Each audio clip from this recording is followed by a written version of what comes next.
বুঝাবো তার সাথে সাথে এক্সাম্পল ছবি। ঠিক আছে, দেখো এগো আর লেটার কিভাবে কখন ব্যবহার করতে হবে। এগো আমরা তখন ব্যবহার করব যদি কোনো কথা আগে হয়েছে না। দেখো আমি 2 দিন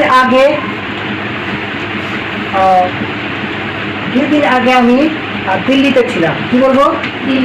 দিল্লিতে আমি ছিলাম 2 দিন আগে। তাহলে দেখো কি হচ্ছে, আমি ছিলাম মানে তো আই ওয়াজ বলতে হবে। I was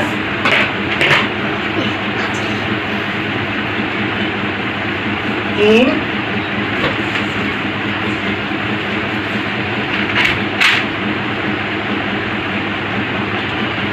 Delhi. I was in Delhi. কত আগে ছিলাম? 2 দিন আগে। তাহলে I was in Delhi 2 days ago. বুঝলে এখন?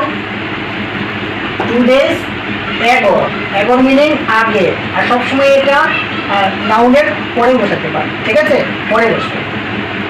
I was in Delhi 2 days ago, মানে 2 দিন আগে আমি দিল্লিতে ছিলাম।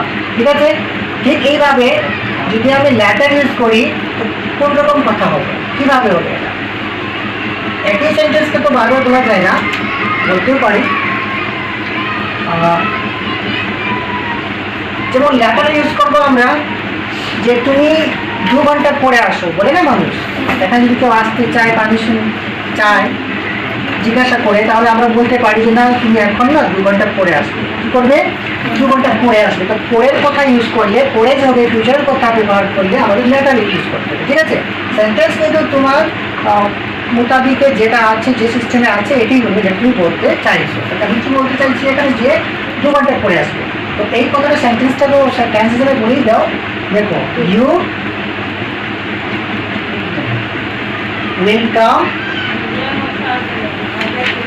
You will come. কি হবে? তুমি আসবে, ইউ উইল কাম। এখন কি করবো?